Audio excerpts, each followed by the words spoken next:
feliz de ver uma sala tão cheia para assistir uma apresentação sobre o programa Memória do Mundo. A ideia é ter uma apresentação geral sobre o programa. Eu dificilmente daria conta de todas as questões que vocês, porventura, possam ter. Então, eu fico aberto espaço para vocês depois conversarem, discutirem. Pode ser que, eventualmente, eu não saiba alguma das respostas, mas eu posso, de qualquer maneira, também depois entrar em contato com a Mônica e repassar e deixar disponível para vocês. Eu queria aproveitar e agradecer muito o convite do MM Gerdau, Museu das Minas e dos Minerais e Metais, né? Das Minas e do Metal. Queria agradecer muito a Helena pelo convite, a Mônica por toda a atenção, o Luiz, que foi muito gentil, e todo mundo do museu que tem sido muito gentil, Rodrigo e outros, no sentido de não só favorecerem esse encontro, como também até me darem um plus, a possibilidade de conhecer o museu, fazer outras coisas interessantes em Belo Horizonte. Bem, então, o programa Memória do Mundo, ele está ligado à Unesco. A Unesco é a Organização das Nações Unidas para a Educação, Ciência e Cultura. Ela faz parte do grande complexo das Nações Unidas, né? E tem a função de contribuir para a paz e segurança no mundo mediante educação, ciência, cultura e as comunicações. Para a Unesco, a preocupação com patrimônio é uma questão absolutamente natural, que está dentro exatamente do escopo das ações que a Unesco tem que fazer, né? E, nesse sentido, a Unesco, já ao longo da sua história, vem tendo posições importantes e tomando atitudes importantes no sentido da preservação do patrimônio. Então, essas atitudes passaram, por exemplo, em 1972, pela Convenção para a Proteção do Patrimônio Mundial, Cultural e Natural, né? E que dá exatamente a base, por exemplo, de todo o que a gente conhece como patrimônio da humanidade. Eu estou falando em Minas, então Minas, inclusive, no caso do Brasil, né, tem essa importância, porque a gente até conversava um pouco antes, a identidade mineira está muito ligada à ideia do patrimônio, né?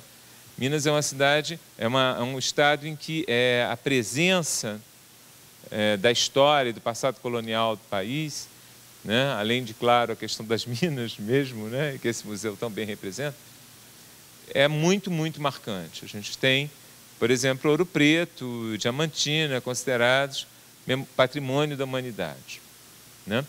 Mais tarde, a Unesco avançou, inclusive, com a ideia, além de, em 1980, ter feito uma recomendação sobre salvaguarda e preservação de imagens em movimento, em 2003, com uma convenção para a salvaguarda do patrimônio cultural intangível, né, que já era uma preocupação, por exemplo, desde o início da fundação do nosso patrimônio histórico artístico nacional, né, já na época do Rodrigo de Melo Franco, já havia uma preocupação com a questão do patrimônio intangível, mas, de fato, a criação do livro especial de registro, né, para patrimônio intangível vai ocorrer muito estimulado, de fato, por essa preocupação da Unesco com a salvaguarda do patrimônio cultural intangível. Nos dois casos, só um minutinho, nos dois casos, essas duas situações de patrimônio cultural ou natural, né? Que a gente tem a questão, por exemplo, do Rio de Janeiro também ter sido considerado patrimônio da humanidade por uma natureza geográfica e cultural, né? E pela questão também do patrimônio cultural intangível, estão baseadas numa convenção. Eu não sou um especialista nisso, mas vou tentar, de certa forma, resumir um pouco o que eu sei sobre convenções para vocês entenderem, né? A Unesco trabalha, em determinados casos, como se fossem quase tratados internacionais. Esses tratados internacionais, no seu nível mais alto, dão origem às chamadas convenções, né? As convenções, elas supõem que todos os Estados membros, eles ficam comprometidos com determinadas atitudes, com determinados comportamentos e podem, inclusive, sofrer sanção. Tá? As recomendações não funcionam assim, né? As recomendações, elas também são submetidas a todos os Estados-membros, né? E, se aprovadas, os Estados se comprometem, mas não existe a questão da sanção. Tá? Embora exista uma coisa extremamente interessante, que é o compromisso de prestar informação, de fazer relatório, né?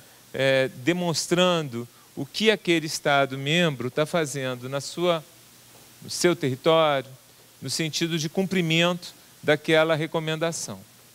Tá? Eu estou falando isso porque depois vocês vão ver que a gente está num processo atual, no momento atual, num processo de criação de uma recomendação para preservação do patrimônio documental e arquivístico mundial, né? Esse ano, exatamente estimulado pelo Programa Memória do Mundo, né, foi realizada uma reunião em Varsóvia, da qual eu participei, e o que a gente foi fazer é exatamente fazer uma primeira versão, ainda que muito preliminar, dessa recomendação que deverá ser submetida para aprovação na Assembleia Geral do ano que vem. Tá? Então, realizada, quer dizer, se aprovada pelos Estados-membros, a gente terá avançado significativamente no sentido da preservação, não que os Estados passem a sofrer sanção. Isso não vai acontecer, porque uma recomendação não leva a isso. Mas passa pela obrigação de prestar informes com regularidade sobre o cumprimento das questões com relação à preservação. Tá?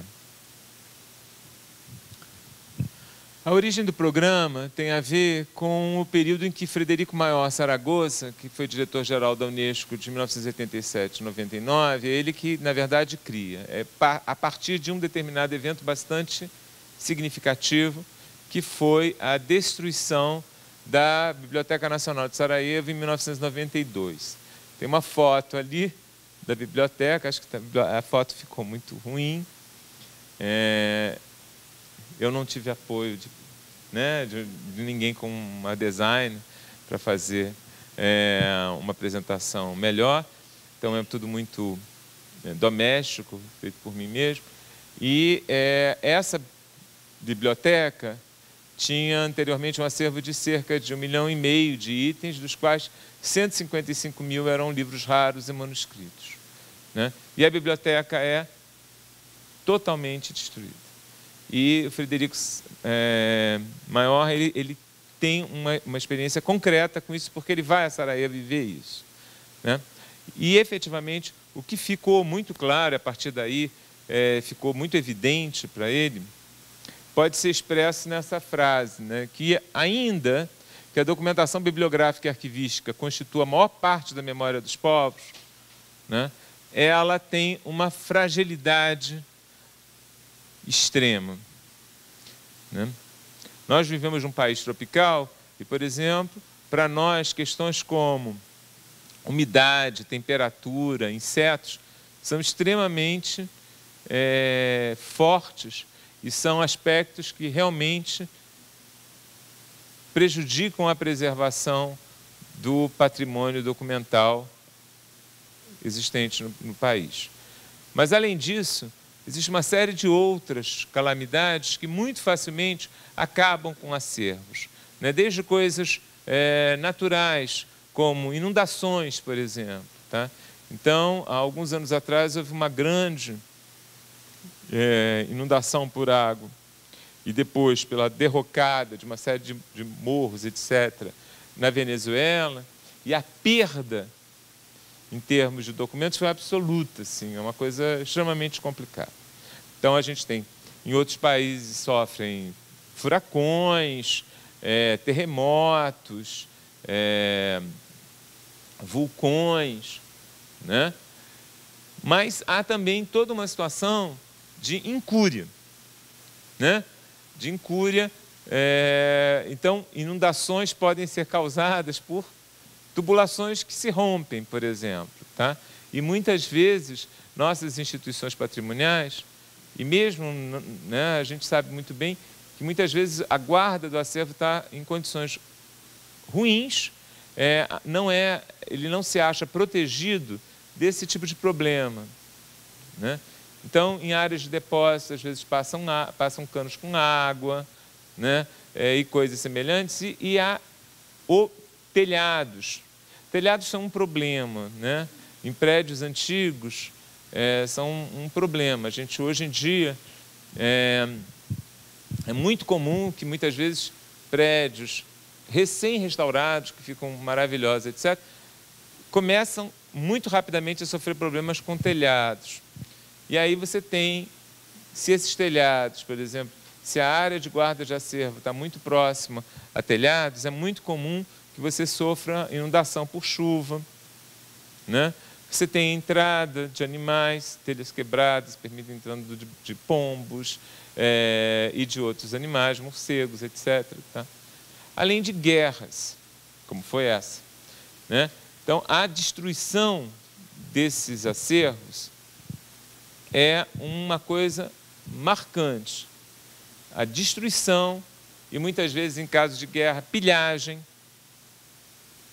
né? É algo extremamente comum, continua acontecendo, né? A gente teve agora uma quantidade enorme de manuscritos em Mali, né? Que tinha uma das maiores coleções uma coleção importantíssima sobre medicina e outras áreas de conhecimento árabe, extremamente importantes, por causa da questão de rebeliões, de problemas políticos. Houve um roubo enorme desse acervo, né? Se a gente lembrar agora do caso do Iraque também, né, quando teve todos os problemas de ocupação pelos Estados Unidos, a destruição nos museus, nas bibliotecas, o roubo é absolutamente terrível, não só, muitas vezes, favorecido pela situação de guerra, de invasão, de tudo mais, né? E de desorganização da vida social, né? Em que aí você leva a uma perda absolutamente brutal. Então, esse dilema, né, entre o fato de que a gente tem a maior parte da nossa memória, e quando eu estou falando da nossa memória, a gente não está falando só de história no sentido de conhecimento, também está falando sobre isso, né? Sobre o conhecimento acumulado por todos nós, mas é da nossa identidade, daquilo que faz a gente ser a gente, daquilo que tem ligação intrínseca com a maneira como a gente vê o mundo. Tá? Por outro lado, a gente tem que essa memória ela é extremamente frágil. E é com essa preocupação, então, que vai ser pensado o programa Memória do Mundo. Quer dizer, como agir no sentido de favorecer uma proteção a esse patrimônio. Tá? Obviamente, até por um aspecto educativo, e também até pela absoluta impossibilidade concreta de a Unesco assumir recursos para todos esses acervos em todo o mundo, né, extremamente importantes, a maneira de resolver isso, né, tinha que encontrar outras soluções. Soluções no sentido de sensibilização, soluções no sentido de oferecer fundamentos teóricos e técnicos para essa preservação e uma outra solução no sentido de estímulo, né, ao reconhecimento da importância dessa memória. Por favor, Paulo. Bem, a Unesco, então, em 92, cria o programa com esses dois objetivos, da preservação do patrimônio documental com significação mundial e estimular a preservação do patrimônio documental com significação nacional ou regional. A partir daí, são feitas uma série de conferências, é decidida a criação de um programa. Esse programa, que é o Programa Memória do Mundo, né, ele tem características específicas que a gente vai ver. Ele tem 3 níveis. Ele tem um nível internacional, que eu, por acaso, nesse momento, sou vice-presidente do International Advisory Committee, que é o órgão maior do programa a nível internacional, que assessora diretamente a diretora-geral da Unesco para a nominação de documentos como Memória do Mundo, né? Comitês regionais e comitês nacionais. Tá? No caso da gente no Brasil, nós temos um comitê nacional, nem todos os países têm, mas nós temos, e a América Latina e o Caribe têm um único comitê regional que atende a área da América Latina e o Caribe. Tá? Eu chamei a atenção para algumas das coisas mais recentes. Em 2008 teve a 3ª Conferência do Memória do Mundo.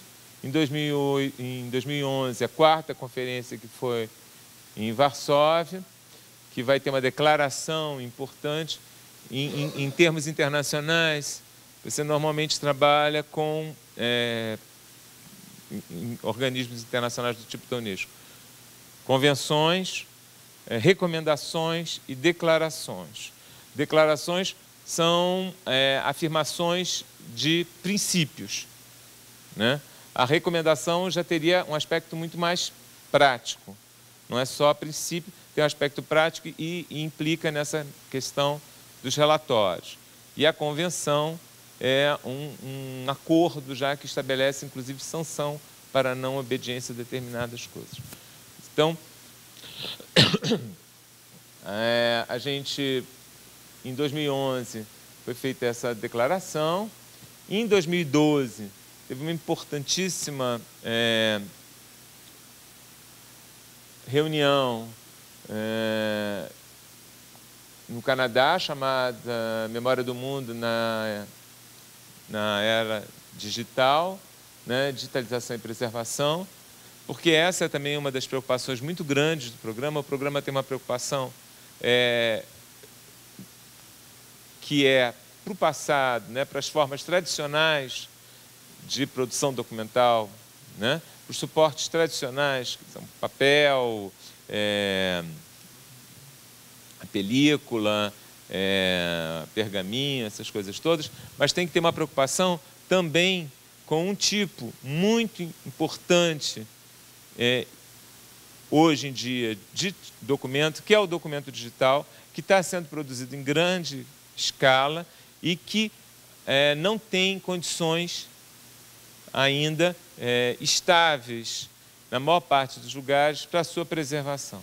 Né? Então, a produção documental atual, ou seja, a memória que a gente está produzindo hoje, né, é uma memória, na sua maior parte, digital, já, e que tem graves riscos, porque a própria questão da preservação desse material ainda enfrenta uma série de questões, não só do ponto de vista técnico, como do ponto de vista de recursos e de preocupação. Né? As pessoas acham simplesmente, porque estão lá com os arquivos que fizeram, que guardaram e que está tudo bem e não funciona exatamente assim, né? Ou com seus CDs, ou com as suas... E a gente está vendo que uma grande parte dessa informação está sendo perdida.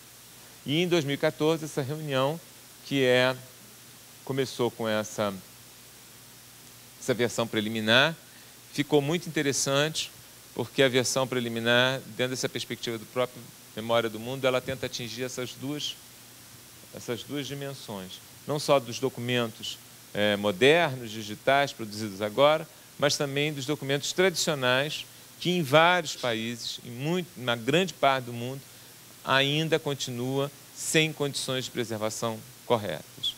Quer dizer, nós estamos tendo que nos preocupar com os documentos digitais, mas não podemos descurar daquilo que sobreviveu, né, de outras épocas até agora, mas muitas vezes quase que por sorte, né, porque não há condições concretas boas de preservação desse material. Tem um site oficial do programa, mas se vocês entrarem no Google, vocês podem botar Memory of the World Unesco e vocês vão chegar ao site oficial. Por favor. Bem, a ideia de que o patrimônio documental, e quando eu estou falando de patrimônio documental, eu estou exatamente abrangendo essas duas dimensões, patrimônio arquivístico e patrimônio bibliográfico, né? Isso não quer dizer que eu esteja falando só de arquivos e de bibliotecas. Em museus, por exemplo, você tem uma enorme quantidade de arquivos, muitas vezes, e bibliotecas especializadas que fazem parte, material bibliográfico que faz parte de museus. Inclui documentos de diferentes gêneros e formatos, em diversos suportes, livros, manuscritos, periódicos, em pergaminho, papel, pedra, desenhos, gravuras, mapas, músicas, filmes, discos, fitas, fotografias, sítios web, em qualquer tipo de registro da informação. E a ideia é de que esses documentos podem ser muito antigos ou podem ser recentes. A gente não tem uma preocupação na memória do mundo de que só é memória do mundo aquilo que é muito antigo. Tá?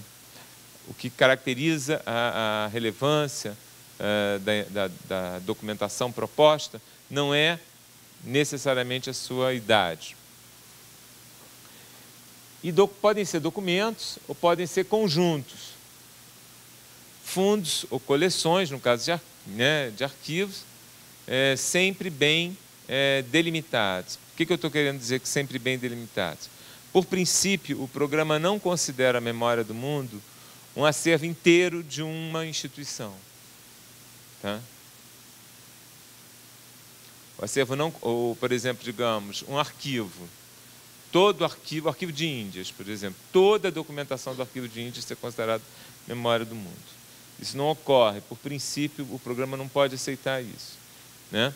Ele pode aceitar um fundo, uma coleção, uma parcela desses documentos, mas não o todo. Isso é uma questão interessante, que talvez para explicar, fosse recorrer a um exemplo muito bobo, mas que é interessante. Porque, na verdade, o que acontece? O registro, que é a coisa mais evidente do programa, é o que normalmente conhece mais, é o que atrai as pessoas, é você ter a sua documentação considerada memória da humanidade, memória do mundo, né? Esse título, né? Da mesma forma como faz com que as cidades, né? Vocês sabem que Paraty novamente está pleiteando agora, preparou muito melhor, né, a sua candidatura para ser patrimônio da humanidade. Então, esses títulos, essas nominações, elas, na verdade, são recursos para chamar a atenção para a questão da preservação. Tá? Eu, às vezes, uma vez brincava com uma colega dizendo que eu achava que, no fundo, funciona um pouco como a igreja com a ideia de todos os santos, né? Assim, na verdade, você tem muito mais santo do que os santos que são canonizados. A própria igreja afirma isso, né? A igreja estabelece isso doutrinariamente, né? Mas, na verdade, a figura do santo, na verdade, seria um exemplo, alguém para chamar a atenção de qualidades heróicas, de vida exemplar ou qualquer coisa semelhante. É um pouco o que está funcionando com essa documentação nominada, né? Da mesma forma como é assim também com as cidades que são consideradas, ou os bens, ou os parques, que são considerados memória, que são considerados patrimônio da humanidade. Ao fazer isso, o que você está querendo é chamar a atenção para o todo. Só que é impossível fazer o todo, porque se você faz o todo, né, o todo também acaba sendo nada. Se tudo for igual, né, deixa de ter importância. Então, você estabelece essa diferença a partir de alguns critérios, né? E é muito econômico na utilização desses critérios, etc. Mas a ideia é de que, ao fazer isso, né, não se quer só dizer que aquele acervo que está ali é a memória do mundo e o resto tudo não serve para nada. Não é essa a ideia. A ideia é ao contrário. É de que aquele acervo espelha características, espelha informações sobre todos nós, tá? Como outros acervos também o fazem, que também merecem e precisam ser preservados. Tá? Embora não necessariamente, talvez nunca, venham a receber, né, uma declaração da Unesco de que são memória do mundo. Tá? Mas isso não faz deles menos relevantes. Seria essa a questão. Bem, quais são os pressupostos? O patrimônio documental de valor mundial deve estar disponível a todos e com qualidade. Tá? Isso é uma outra estratégia de ação do programa. Quer dizer, qual é, o programa, inclusive, levanta isso. Quer dizer, qual é uma das maneiras de você garantir a preservação desses acervos? A primeira coisa é que todos têm que conhecer esse acervo, todos têm que ter acesso a ele, têm que saber da importância dele, todos têm que considerar esse acervo patrimônio seu também, pessoal. Então, e para isso, esse acervo tem que ser divulgado. Tá? Então, é condição importante para o programa, fundamental, que haja acesso. O que não quer dizer que necessariamente vai haver acesso físico. Né? Hoje em dia, principalmente, né, a gente pensa cada vez mais em acesso remoto. Né? E, nesse sentido, por exemplo, digitalização é cada vez mais importante, na medida em que permite que você possa colocar em grande escala, né, acervos disponíveis para uma quantidade enorme de pessoas, né, com facilidade. Que a conscientização mundial sobre a existência e a importância do patrimônio documental deve ser incrementada. Então, a própria ideia do programa parte disso. É por isso que se faz uma série de coisas, é por isso que se chama a atenção para os patrimônios, para o que é considerado memória do mundo. É por isso que as instituições que recebem, que têm acervos nominados, recebem um selo especial, deveriam usá-lo, né? Deveriam expor essa questão. E isso deve ser, inclusive, uma coisa importante, a gente acha, para que as pessoas possam conseguir condições de manter e preservar seus acervos. Que a preservação da herança cultural deve ser realizada com técnicas apropriadas. O próprio programa ele incentiva muito a realização de estudos, e ele mesmo promove estudos, na medida em que reúne especialistas de diferentes lugares, né, para preservação. Ele produz material sobre isso. No ano que vem vai estar saindo um trabalho que foi feito vai estar saindo pelo Arquivo Nacional, um trabalho que foi feito pelo Comitê Regional para a América Latina e Caribe do Programa Memória do Mundo, que se chama, em espanhol, Mitigando el Desastre, algo como reduzindo ou minimizando o desastre, que é como lidar, né, com situações de desastres, que sempre podem ocorrer. Né? Na verdade, a gente nunca vai conseguir evitar totalmente toda a preservação, a conservação preventiva, ela tem que ser feita, tem que ser realizada, mas ela não garantirá jamais a possibilidade de que nada vai ocorrer. Sempre poderá ocorrer. Agora, é importante que, na eventualidade de ocorrer alguma coisa, a gente saiba rapidamente reagir a esse desastre e minimizar, reduzir os efeitos dos desastres sobre os acervos. Tá? Que as tecnologias da informação são ferramentas fundamentais tanto para a preservação quanto para o acesso. Tá? E também há estudos nesse sentido, se promove, se favorece, se estimula, tá? A criação de estudos no sentido de preservação de documentos digitais, de uso da tecnologia digital. Bem, eu já falei basicamente disso. O registro é a face mais visível, né? É comparada a declarações como patrimônio da humanidade. Ele realiza projetos, né? Faz estudos e diretrizes sobre preservação, esse que eu falei que está no prelo.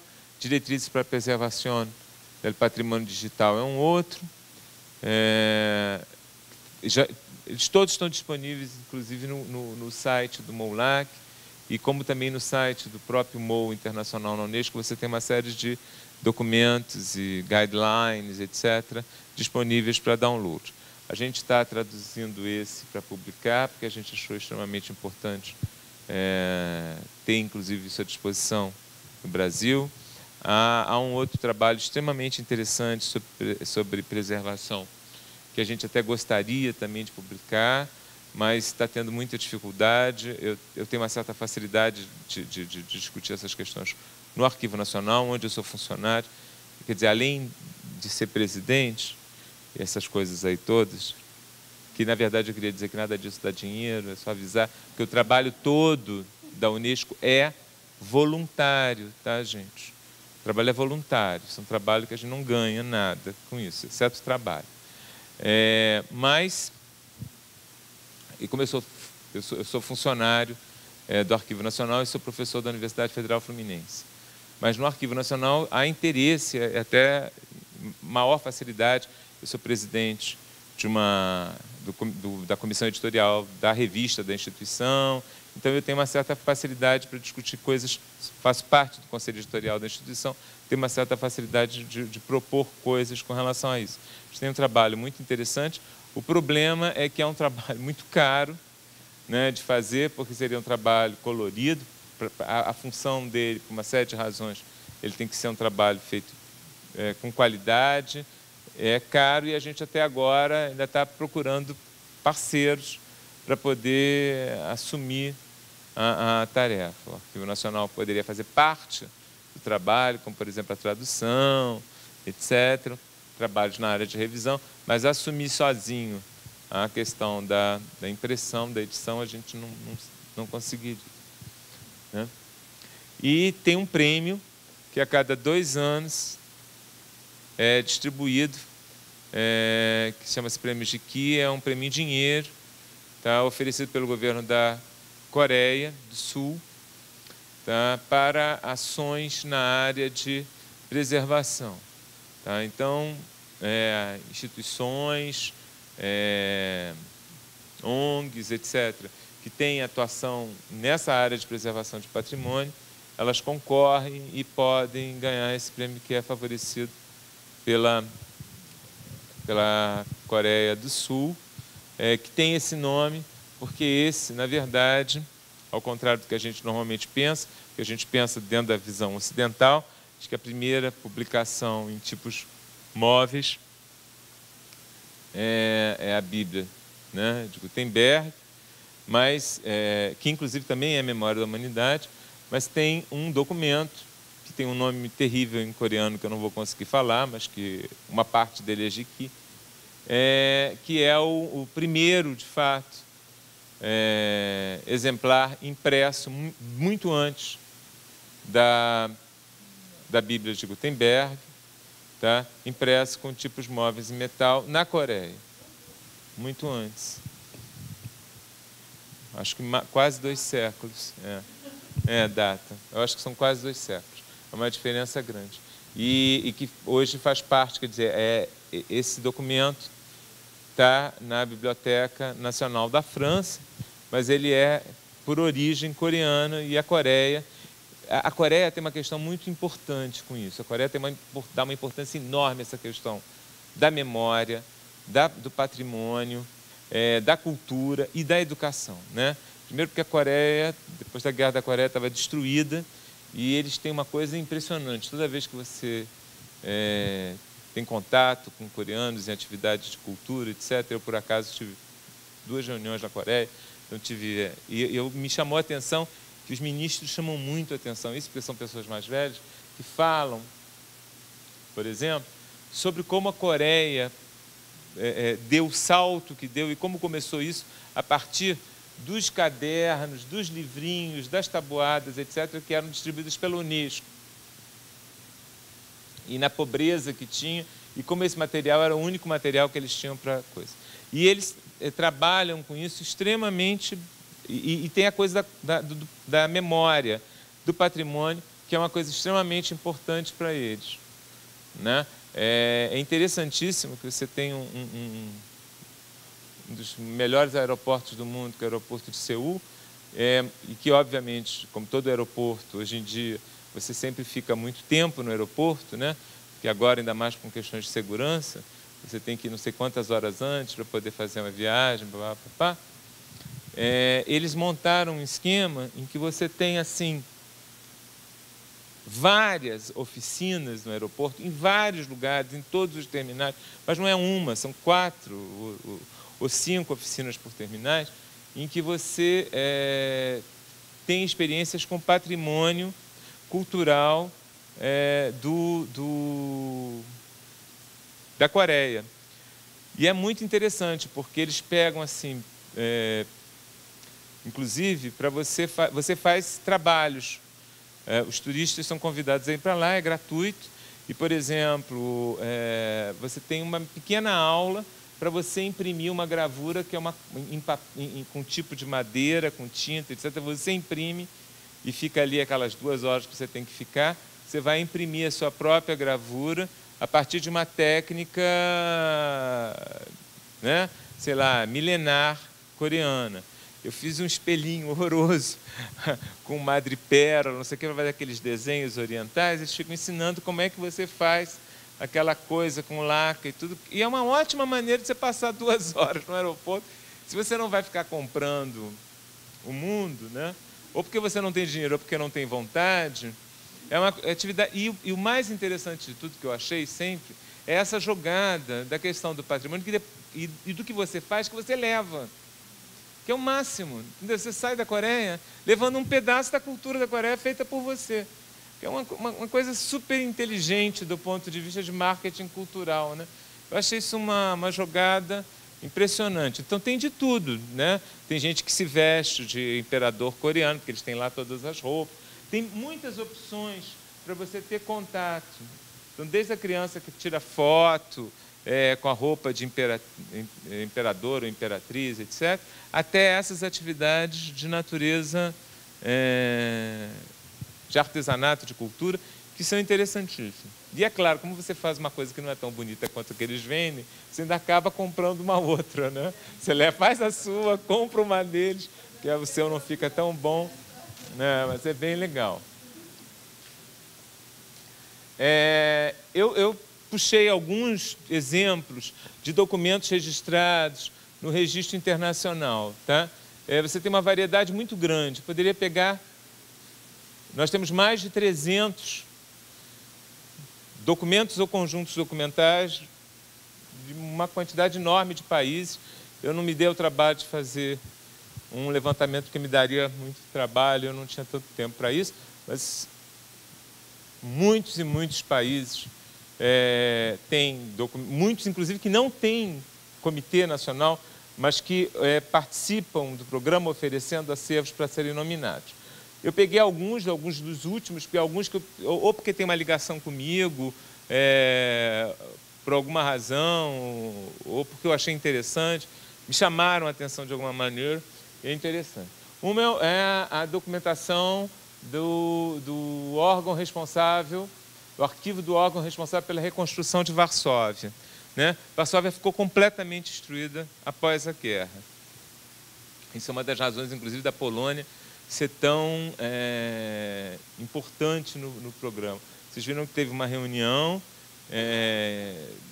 uma conferência, a 4ª conferência foi lá, e agora, quando teve a discussão, novamente o governo polonês convidou. A Unesco é uma instituição e que, obviamente, sempre tem problemas de recursos financeiros, mas no momento atravessa uma situação ainda mais complicada, já que a Unesco reconheceu os palestinos e, por uma questão legal da lei interna dos Estados Unidos não pode pagar cota para associações que tomem atitudes contrárias à política internacional dos Estados Unidos. Então, os Estados Unidos não está pagando a cota da Unesco. Então, obviamente, a Unesco, que já normalmente tem problemas de dinheiro, tem menos ainda, tem menos dinheiro agora ainda, né? Mas, por exemplo, essa reunião, que eu já disse para vocês, que o trabalho nosso sempre é todo voluntário, mas a gente, para uma reunião, é uma coisa complicada, porque como ir a uma reunião, porque eu, por exemplo, posso trabalhar, mas não posso sustentar o meu deslocamento para ir a uma reunião internacional, pagar uma viagem, pagar o hotel, etc, etc. Então, foi o governo da Polônia que fez isso. Isso é extremamente importante, por quê?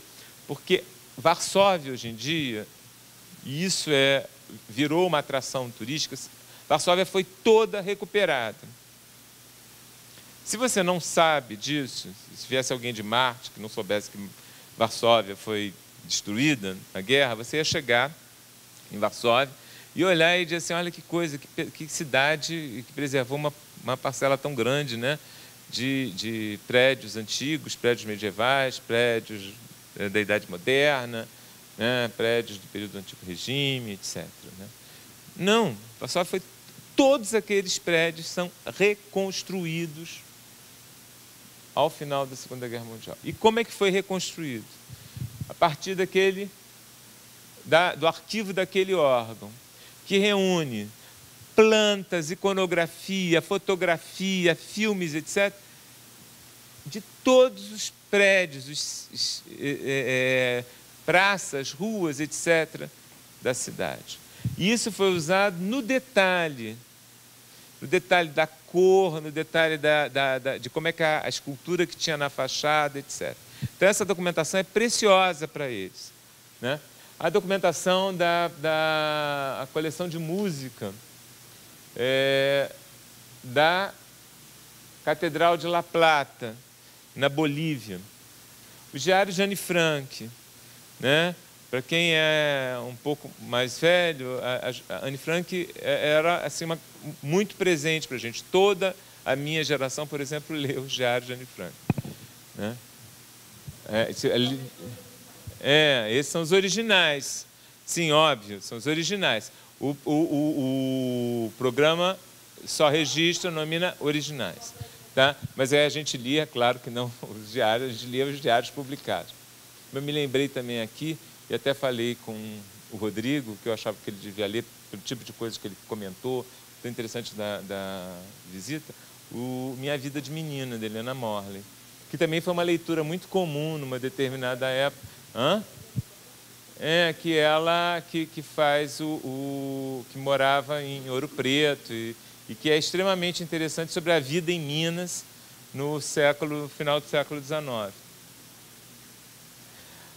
A documentação chamada Vida e Trabalho de Ernesto Che Guevara, com os originais manuscritos da sua adolescência e juventude, e o diário da campanha na Bolívia. Né? É o diário dele. Eu tenho um facsímile, se eu tivesse me lembrado, podia ter... Claro que é um facsímile. Mas é um facsímile igualzinho. É muito bem feito, a Bolívia fez para comemorar, junto com Cuba, um facsímile, e é extremamente interessante.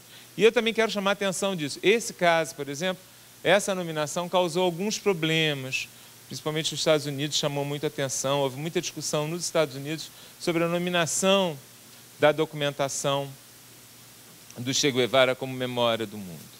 E a questão é que a memória do mundo, quando a gente nomina alguma coisa, na verdade a gente não nomina, quem nomina é a diretora-geral da Unesco, quando é a nominação a nível internacional, tá? Como é esse caso. Não significa uma posição favorável ou desfavorável, não é essa a questão. O que a gente está nominando é que, de qualquer maneira, né, aquela documentação ali representa algo extremamente importante e relevante para a humanidade como um todo. Então, é isso que está.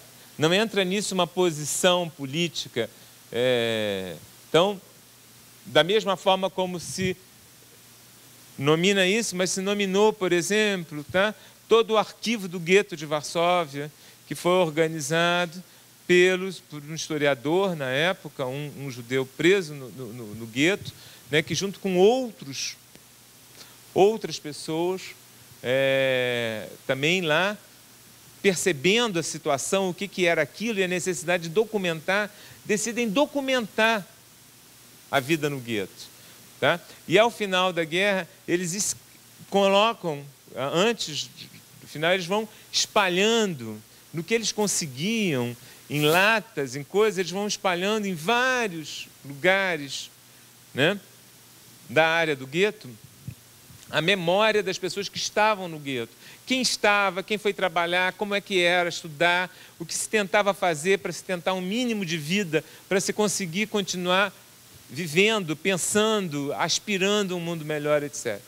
Essa documentação também foi considerada a memória do mundo. Entendeu? Próximo. A gente, no caso do Brasil, a gente tem 5 nominações. 4 são com documentos brasileiros e uma 5ª não é documento que está no Brasil, mas é uma documentação que a gente apoiou como registro internacional. Essa documentação que a gente apoiou é a documentação da Companhia das Índias Ocidentais, tá? Que é basicamente a documentação relativa, né, na parte que nos interessa, à ocupação holandesa no Brasil. Tá? Mas a gente tem também a coleção de fotografias Tereza Cristina, da Biblioteca Nacional. A gente tem toda a documentação da rede de informação e contra-informação do período do regime militar no Brasil, né? Que foi uma nominação preparada com muitas instituições do Brasil, inclusive o Arquivo Público Mineiro também participa, porque o Arquivo Público Mineiro tem documentação exatamente dessa rede, né? Mas vários estados que tinham documentação de DOPS, etc., e o Arquivo Nacional, que tinha documentação central do SNI, do Conselho de Segurança Nacional e de outros órgãos que foram chaves para isso. Tá? Então, essa documentação foi também nominada em 2011. Tá? Em 2013, no ano passado, nós conseguimos 2 outras nominações. A documentação referente às viagens do imperador Pedro II, tanto no Brasil quanto no exterior. Pedro II foi uma pessoa que viajou muito, num momento em que a ideia de viagem, de turismo, começa a ser, porque o século XIX é, de fato, o momento em que o turismo começa a existir, mas ele, além de ser um turista, e obviamente era também, ele era um governante e tinha preocupações extremamente interessantes como governante, como intelectual, e algumas observações de natureza antropológica que ele faz nos diários e anota, etc., sobre o que ele está vendo e todas as coisas sobre isso. Então, essa documentação, que é uma documentação que está no Museu Imperial, em 2013 foi submetida, e a documentação do arquivo do Niemeyer, né? O arquivo do Oscar Niemeyer também faz parte da memória do mundo e ganhou a nominação no ano de 2013. Ali tem a Bíblia de Gutenberg, tem o Diário da Viagem de Vasco da Gama, né, que Portugal ofereceu no ano passado. Passou, mas o tratado de Tordesilhas também faz parte do programa. A lista é enorme, eu não vou nem conseguir me lembrar, eu já disse para a Helena, já disse para a Mônica, eu sou uma pessoa que tem muita dificuldade, às vezes, de lembrar essas coisas. Então, são mais de 300, eu não vou conseguir. Eu escolhi alguns e não ia também maçá-los mais do que eu já estou fazendo, com uma lista enorme de 300 coisas. Mas tem também muita coisa relativa a direitos humanos. Por exemplo, né, a gente tem a documentação da Argentina, os arquivos a documentação dos arquivos do terror do Paraguai, a documentação do arquivo do Chile, porque eu não sei se vocês sabem, do arquivo de direitos humanos, eu não sei se vocês sabem que, no caso, a gente tem uma característica muito interessante no caso do Brasil, nesse período, com relação à documentação da ditadura, né?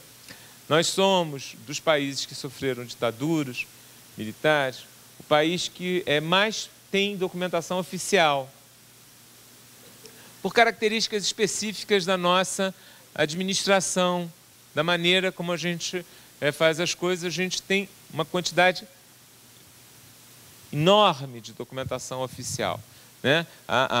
Todos os pedidos, inclusive, que vocês, não sei se vocês estão acompanhando, a Comissão da Verdade pediu prorrogação, etc., e conseguiu. E, na verdade, a gente sabe, a própria comissão assume que ela não terá condição de esgotar tal a quantidade de documentos de natureza oficial, fora documentação privada também existente sobre isso. Em alguns países, praticamente não se tem nada. Então, por exemplo, no Chile, né, uma boa parte, quase não se tem nada oficial.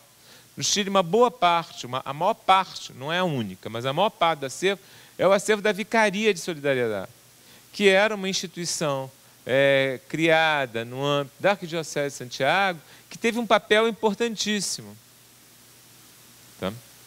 A documentação de vários, também da República Dominicana, de vários lugares sobre ditadura. Ditadura, para a Unesco, questões relacionadas a direitos humanos, claro, são extremamente importantes, porque direitos humanos são uma das grandes preocupações, obviamente, da Unesco, e tem que ser, né? Então, documentação relativa a direitos humanos, a desrespeito a direitos humanos, várias delas foram submetidas e foram consideradas memória do mundo. Bem, como é que o programa funciona? Eu já falei rapidamente, tem 3 níveis. No nível internacional, você tem 14 experts, que são nomeados pelo diretor-geral da Unesco e que se reúnem a cada 2 anos. Tá? Esses 14 experts são todos, como eu disse, trabalho voluntário. O programa, na verdade, em termos fixos, dedicados ao programa, só existe uma funcionária e meia.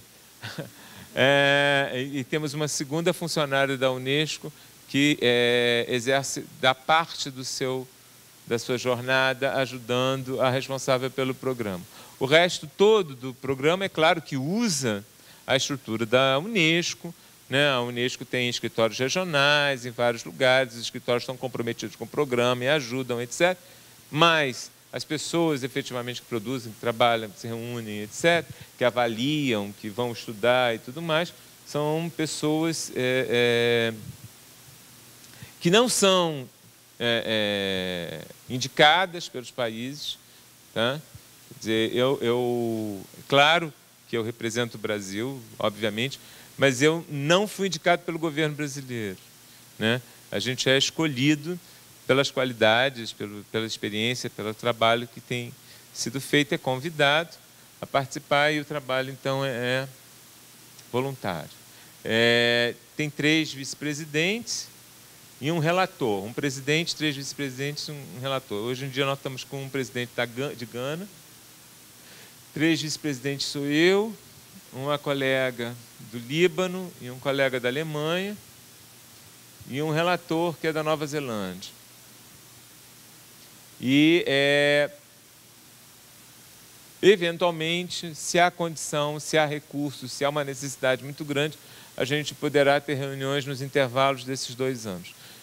Esse comitê menorzinho, né, da direção, do International Advisory Committee. Mas, na prática, a maior parte do trabalho é feito mesmo por e-mail, por reunião à distância. Tá? E tem diversos subcomitês, entre os quais o subcomitê de registro, né, que é o primeiro quando recebe um grupo. Então, não são só 14 que trabalham, porque todos os subcomitês, as pessoas não pertencem não necessariamente pertencem ao International Advisory Committee, mas pertencem aos subcomitês, tá? Que são vários. Tem o subcomitê de tecnologia, tem o subcomitê de registro, que é extremamente importante esse, porque é um subcomitê que avalia, num primeiro momento, as propostas, né? Então, a Secretaria da Unesco recebe as propostas de nominação a nível internacional e verifica se elas são aprovadas do ponto de vista de forma. Ou seja, se tudo que é pedido em termos de forma está cumprido. Se está cumprido, é aceita a candidatura e a candidatura é submetida a um subcomitê de registro que analisa essa candidatura, que é composta por especialistas de vários lugares. Além disso, tem representação dessas instituições, da International Federation, da IFLA, né? Do Conselho Internacional de Arquivos, do Conselho Internacional de Museus e do Coordinating Council of Audiovisual Archives Associations. Tá? Então, e pode recorrer, inclusive, a especialistas que não são necessariamente ligados ao programa, mas que possam informar, etc. Não haverá nunca ninguém que conheça toda a questão, toda a cultura, toda a produção cultural, toda a produção patrimonial em todos os lugares do mundo, né? É impossível. Então, as pessoas também podem buscar apoio de especialistas outros. A partir daí é feito um parecer, e esse parecer é, então, submetido aquele comitê de 14 experts. Esse comitê vai estudar, né, todas as propostas e todas as análises que já foram feitas. E é a partir daí que vai uma lista a ser submetida à diretora-geral. Na verdade, quem nomina é ela, a decisão é dela. O Comitê Consultivo Internacional, do qual eu participo, a gente não decide nada. A gente aconselha, é um comitê de assessoramento. Pode ser aceito, e eu diria que na maior parte das vezes, obviamente, é aceito, porque se você assessora alguém e tudo que você indica, a pessoa não aceita, é porque alguma coisa está errada, ou com você ou com a pessoa. Mas não funciona, né? Não pode funcionar. Mas não é obrigatório. Então, pode haver casos de uma proposta não ser aceita por algum motivo. Embora eu não conheça esse caso especificamente, mas pode acontecer. Bem, a nível regional você tem 3 comitês. Tem o MOCAP, que é da Ásia e do Pacífico, funciona muito bem e é muito ativo, né? E é um comitê difícil, porque você tem que lembrar que é uma área muito grande, enorme, e uma boa parte são países que são ilhas, então é difícil a comunicação, o trabalho, mas é muito bem. O Comitê da América Latina também, que funciona bastante bem, criado em 2000, e o Comitê da África, criado em 2008, que vem crescendo em seu funcionamento. Tá? A nível nacional, existem cerca de 70 comitês em todo o mundo. No caso da América Latina, a gente tem esses comitês. Isso não significa que todos os comitês estejam ativos ou sejam muito ativos. Como, na verdade, tudo isso está fundamentado em trabalho voluntário, você está muito... o comitê vive muito em cima do compromisso dos seus membros, da facilidade, ou do desejo, ou da relação que essas pessoas estabeleçam com o programa. Tá? Então, às vezes, você tem um presidente muito ativo, o comitê é ótimo, aí o presidente saiu, aí o comitê declina, né? Mas, em média geral, a gente tem vários comitês muito ativos. O comitê do Brasil é muito ativo, do Chile agora está muito ativo, Costa Rica tem comitê ativo, Cuba é ativo, México é muito ativo, né? Uruguai começou agora. Então, você tem situações diferentes. Os que eu não disse o nome não é que necessariamente não sejam ativos, mas é que, por razões, às vezes até do meu próprio conhecimento, eu não tenho tanta informação, né? Agora, tem alguns que são muito evidentes, você conhece muito, porque você tem até contato muito frequente com as pessoas. Por isso que você estava chamando a atenção. O comitê regional teve, até agora, 14 reuniões, a 15ª será esse ano, em Puebla, no México, provavelmente em outubro. Tá? O registro internacional, eu vou falar rapidamente depois, ele está, neste momento, com o edital aberto, tá? Para receber propostas. Bem, documentos nominados da América Latina e do Caribe. Em nível internacional, são 44 nominações, dentre 300 nominações. É pouco. É pouco se você pensar que a riqueza em termos de patrimônio que existe na América Latina e no Caribe. Tá? Se você pensar, por exemplo, se a gente pensar que uma das maiores bibliotecas nacionais do mundo é a do Brasil, né? Que o Arquivo Nacional do Brasil tem mais de 60 quilômetros de documentos, que a gente tem uma rede de arquivos públicos, de bibliotecas em todos os lugares. Estou falando de Brasil, mas eu posso falar para vocês, por exemplo, de outros lugares também que têm bibliotecas nacionais extremamente importantes. Peru, por exemplo, né? Junto com o México, foram dos primeiros a ter impressão já no século XVI, né? E uma série de outros países, até porque, principalmente, eu posso falar na América Latina, eu conheço mais, né? Não estou dizendo, acho que o Caribe também tem, mas eu não tenho tanta ligação, tanta informação, né? No caso da América Latina, você tem situações, inclusive, de ter acervos extremamente difíceis de ter em outros lugares, né? Por exemplo, o caso do Brasil, né? A Biblioteca Nacional do Brasil começa com a Biblioteca Régia trazida de Portugal. Então, na verdade, a gente tem um acervo de obras raras que é extremamente importante e interessante. É bem verdade que a Biblioteca Real havia pegado fogo durante o processo do terremoto de Lisboa, que era uma das maiores bibliotecas do mundo, uma das melhores, a Biblioteca Portuguesa, mas o esforço, exatamente porque eles tinham uma biblioteca real muito importante, depois do terremoto, fazem um enorme esforço de reconstruir e investem dinheiro nisso. Essa biblioteca ficou aqui, foi paga pelo Brasil, claro, quando no processo de independência. Tá? Mas como Dom João veio para cá, por exemplo, nós temos documentação sobre a Revolução Francesa. Tá? Com exceção de Haiti, etc., que eu não sei se tem, mas poderia ter, de possessões francesas, né, na América, nós somos únicos. Por quê? Porque a documentação dos espiões portugueses na França é trazida com Dom João e aqui fica, está no Arquivo Nacional.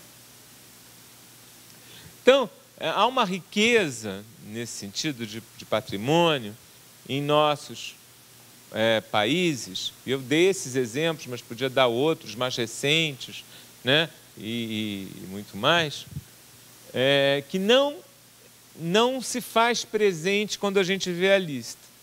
Tá? O Brasil tem 5 nominações internacionais, sendo que só 4 efetivamente com acervo brasileiro. É pouco, é muito pouco.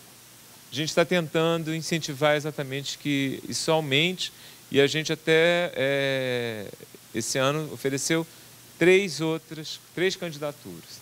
né? Se a gente conseguir, a gente passa para 7. Mas mesmo assim a gente vai ficar abaixo do México. Tá? O México já tem 10 nominações, tá? Mas nós temos 16 regionais. Só que toda nominação internacional passa a ser também regional, tá? Não nacional, mas passa a ser regional.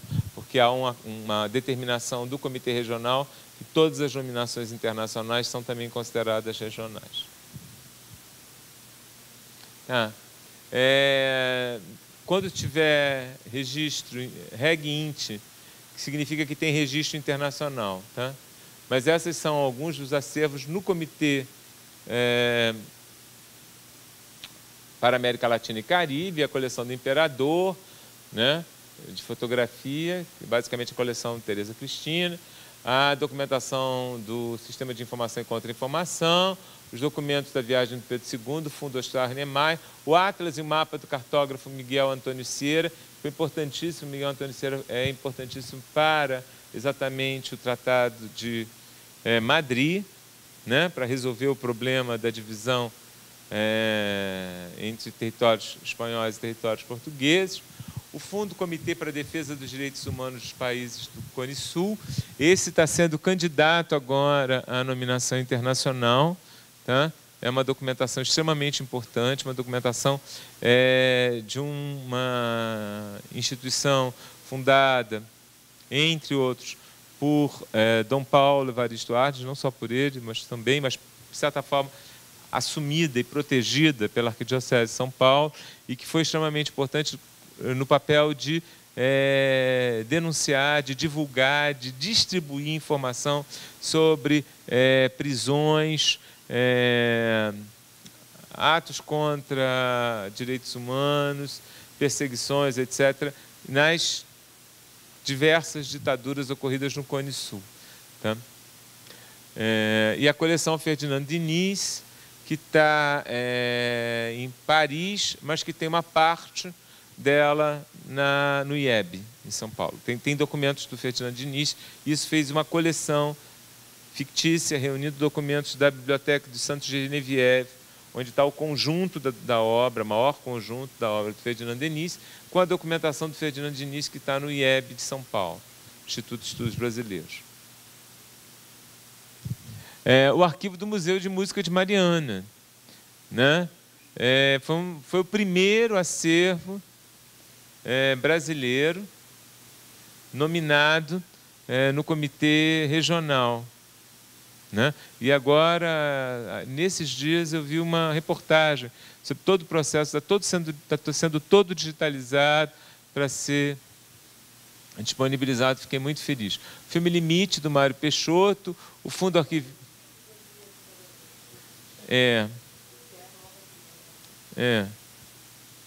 Mas a gente tem, por exemplo, poderia ser submetido, né, ao Glauber, sim, que não são de menor expressão, são de importantíssima expressão, poderia, né? Eu acho que aquele outro importantíssimo, né, meio? Você tem uma série de coisas, mas o problema é que, efetivamente, você tem que submeter. O que acontece? A submissão nacional ela é em português. A submissão regional já não pode ser em português, ela é em espanhol e em inglês. E a submissão internacional é ou em inglês ou em francês. Tá? Mas não é obrigado a ser as duas línguas. Então, isso normalmente já é uma questão, porque nem sempre nas nossas instituições nós temos condições de realizar a tradução ou então de pagar para uma tradução. Né?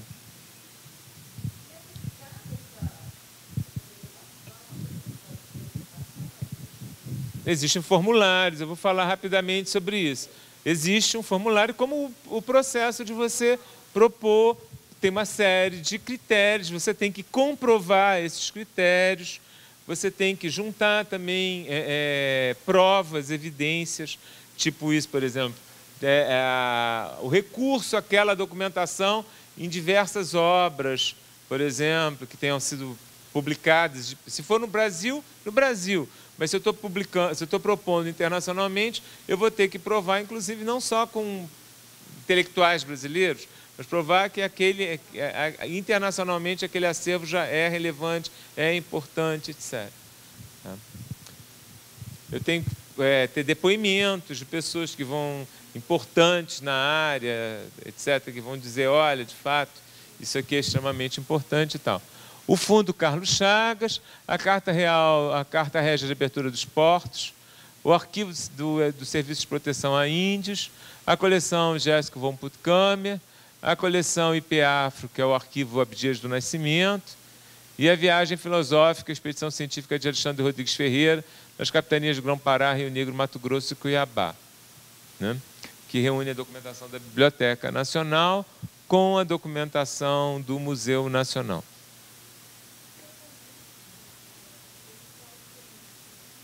O proponente pode ser uma pessoa física, pode ser uma pessoa... No Brasil, nós aceitamos, porque internacionalmente isso não está tão claro no formulário, né? Mas a gente chama muita atenção isso no Brasil, que efetivamente você não precisa ser o proprietário, tá? Mas se você propõe, você tem que ter a anuência do proprietário, entendeu? Você não pode propor uma coisa dos outros sem a anuência dela. Tá? Os três que estão sendo... O Clamor está sendo oferecido com o Uruguai, e a Guerra da Tríplice Aliança, representações iconográficas e cartográficas, está sendo feita conjunta com o Uruguai. Essa é interessante. Todas essas três é interessante que a gente tem percebido um caminho, que é o caminho de apresentar o nacional, apresentar o regional em seguida e apresentar o internacional. É obrigatório esse caminho? Não, não é.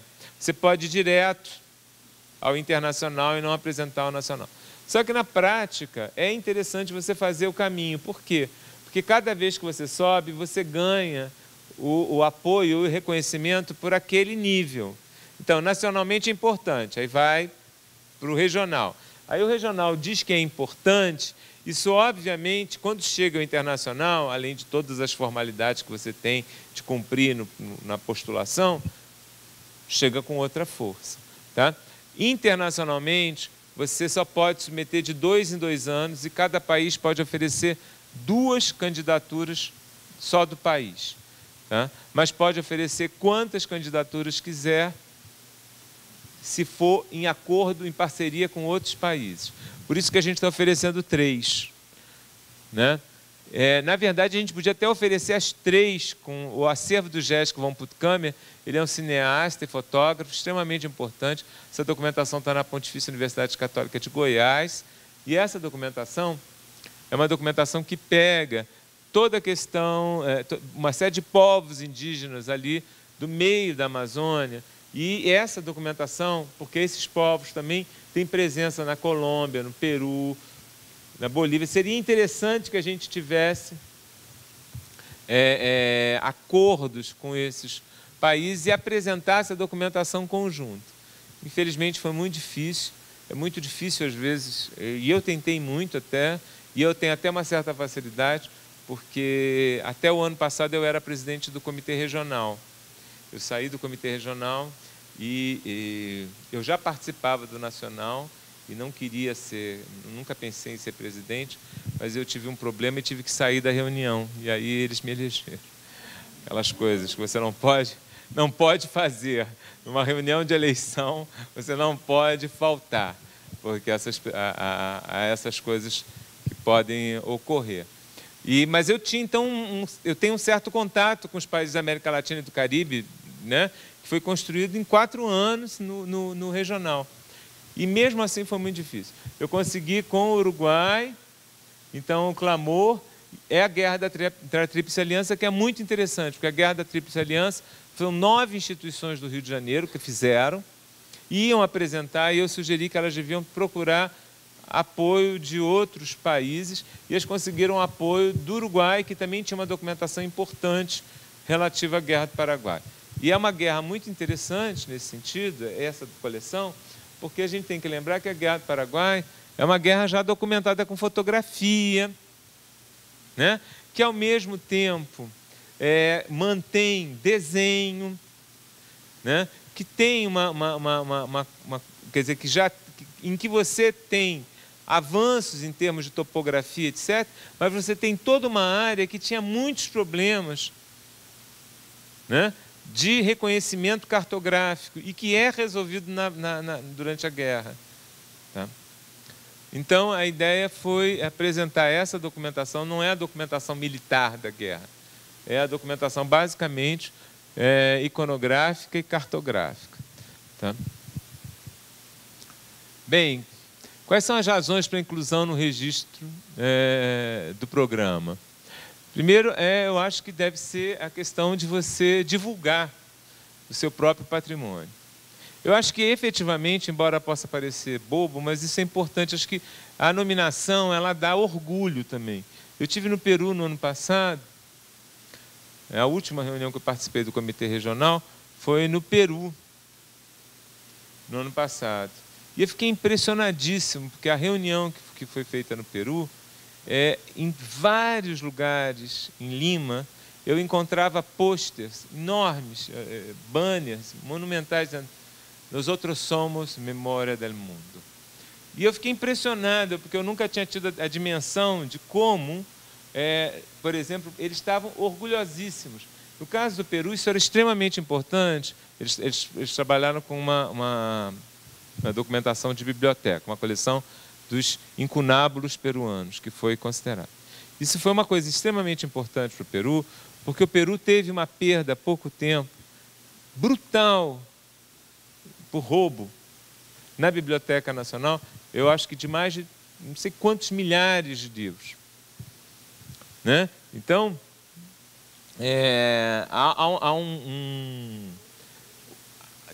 eles conseguirem mostrar que o que eles apresentaram foi considerado memória da humanidade, né? Memória do mundo, e que isso deu uma importância, uma relevância, porque isso levou, por exemplo, a uma série de entrevistas, etc., que houve com o diretor da Biblioteca Nacional, que pôde expor essa questão, que pôde chamar a atenção para a questão do tráfico, que existe convenção específica da Unesco sobre tráfico de bens culturais, mas que nem sempre as pessoas assumem, reconhecem como é que isso se dá, como é que uma obra subtraída da biblioteca acaba parando, né, na mão de receptadores, de comerciantes e de colecionadores. Né? E foi extremamente interessante isso. Comprometer o Estado e os cidadãos com a responsabilidade de manter o patrimônio cultural. Ajudar a obter recursos para a preservação e divulgação dos documentos nominados. E, obviamente, não é só dos documentos nominados, porque se uma instituição consegue recursos para climatizar, para criar um laboratório de restauração, para ter determinadas coisas, e ela usa para isso uma documentação, né, que foi nominada, ela tem possibilidade de fazer, de usar esses recursos para outros acervos dela. Então, isso é uma coisa que aumenta. E criar uma consciência geral da necessidade de preservação do patrimônio documental. Obrigada, Paulo. Para o MOULAC, que está aberto até 29 de agosto, você tem que fazer o formulário em inglês e em espanhol, tá? E teria esse site para buscar. Mas todo ano abre. O Brasil abre, só que no nosso comitê brasileiro a gente tem na portaria de criação pelo Ministério da Cultura, porque no Brasil o comitê brasileiro é ligado ao Ministério da Cultura. Ele foi criado oficialmente pelo Ministério da Cultura. Mas cada país do mundo é de uma maneira, em outros lugares não é assim, em alguns lugares é ligado à Comissão Nacional da Unesco, tem situações muito diferentes. No caso da gente foi criado pelo Ministério da Cultura e na portaria de criação a gente estabeleceu uma determinação, né, que não é alterada, nunca foi até agora. Acho que a gente só nomina 10 conjuntos ou documentos por ano. Tá? O comitê regional não tem quantidade. Se ele receber, por exemplo, se nós recebemos 100 candidaturas muito boas, nós vamos ter que escolher 10, porque nós não podemos mudar uma característica de que está na portaria de criação do comitê. No caso do comitê regional, se eles receberem 100 e as 100 forem boas, eles podem aceitar as 100 sem problemas. No internacional tem essa limitação.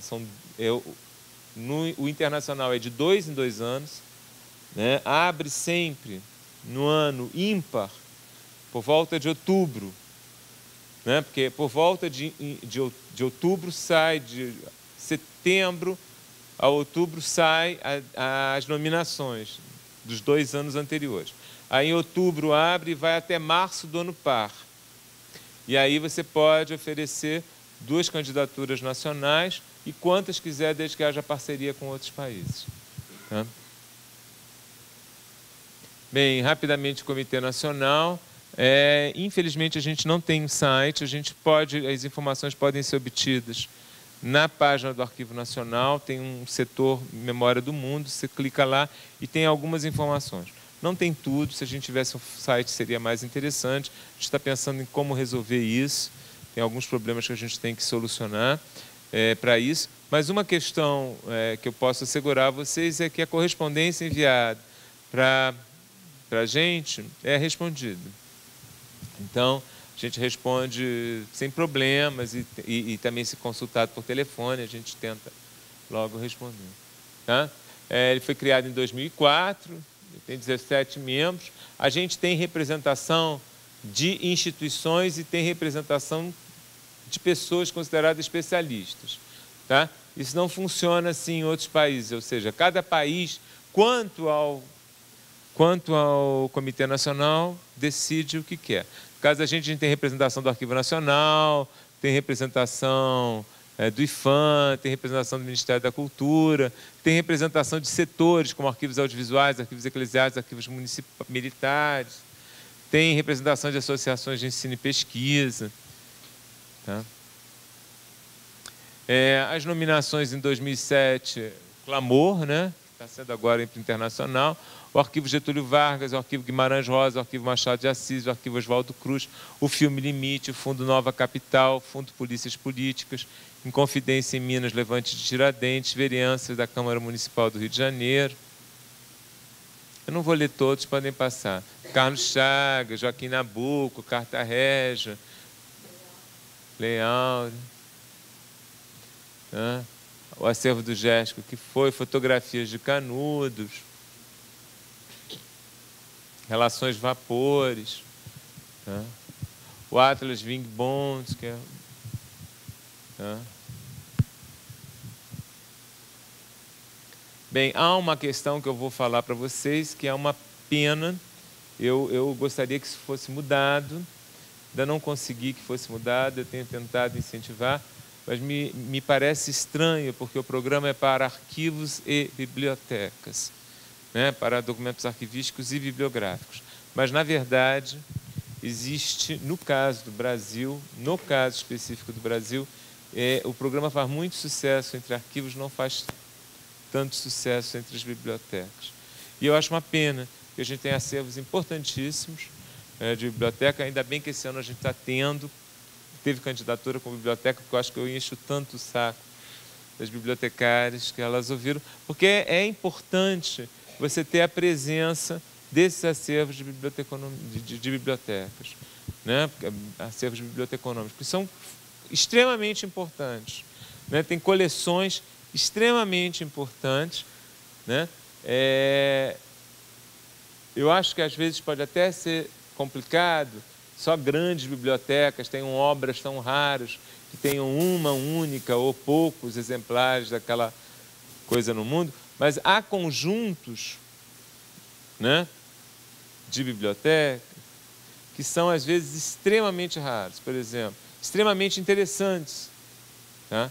Então, às vezes, uma coleção que foi fundamental, por exemplo, para a constituição de todo um conhecimento numa determinada área, que foi um conjunto documental de biblioteca básico para, sei lá. Por exemplo, eu não conheço, mas eu suponho que a Escola de Minas de Ouro Preto, por exemplo, deve ter uma coleção básica, que foi a base de todo o trabalho de mineralogia. Então, esse acervo, não me importa que as peças individualmente, os livros individualmente, possam existir em outros lugares, mas aquele conjunto, enquanto representativo do saber num determinado momento, né? E a relevância daquilo para o que foi feito depois em termos de estudos de mineralogia, seria fundamental, entendeu? Então, eu acho que essas questões são relevantes. A gente tem a matriz ali da Casa do Arco do Cego, tá? A matriz de gravura.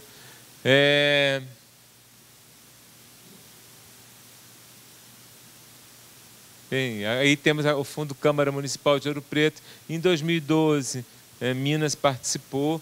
Eu acho que outra coisa que me impressiona muito, assim, né? Eu acho que, por exemplo, Minas tem que estar mais presente. Tá? Minas tem uma riqueza, um patrimônio documental que obriga, é um pouco assim, la noblesse oblige, entendeu? O fato de vocês serem quem são obriga vocês, alguns... então, vocês têm que ter uma presença maior, porque Minas tem, tem isso muito forte, né? A preocupação com o patrimônio, um patrimônio efetivo para coisar.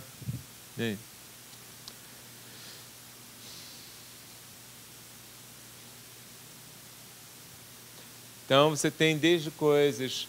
a memória da psiquiatria brasileira, fotografia, a comissão organizadora do 2º Congresso Operário Brasileiro, né? Os manuscritos musicais do Ernesto Nazaré, que a Biblioteca Nacional apresentou, uma coisa extremamente interessante. O edital foi até 31 de julho, mas ano que vem estará aberto. Então, embora a gente esteja fazendo, é só vocês procurarem. Provavelmente em decisão, eu não me lembro mais, mas diz no edital quando é que vai sair o edital, é em outubro. Quando sai a decisão, a gente deve sair também com um calendário de entrega do título de nominação, etc, etc. E aí sai também uma proposta de calendário, acaba não sendo tão assim, porque como nós somos ligados ao Ministério da Cultura, nós submetemos o edital ao Ministério, o Ministério tem que aprovar, o Ministério tem que publicar. Mas ele mais ou menos caminha naquele período que a gente pensa, né? E a gente, então, faz uma proposta de mais ou menos quando deve abrir o novo edital. E aí é uma questão das pessoas acompanharem para ver. Tá? Os critérios básicos, não pode passar para o outro, a autenticidade, né? Que é o que parece ser, a procedência é conhecida, a cadeia de custodiadores identificados, a unicidade e singularidade, pode ser substituído. Então, é naquele sentido, a coleção, né, da Escola de Minas não pode ser substituída. Entendeu? Eventualmente uma peça, etc., poderia, mas quando você apresenta a coleção, não pode, porque aquela coleção foi a base para todo o conhecimento que se produziu depois na área. A relevância, o papel na história, a organicidade, o acesso, a integridade. Esses são os critérios básicos para a proposta. Tá? A gente vai ter, esse ano, em final de julho, a gente teve 27 candidaturas e a decisão vai estar divulgada até 10 de outubro. Tá? E aí, por volta dessa data, deve sair também uma decisão em termos de cronograma e tal. Que, com relação a prêmio, etc., também precisa ser submetida, porque a gente oferece, mas é mais ou menos a gente consegue, se não precisar o dia, precisar a parcela do mês onde isso ocorreria.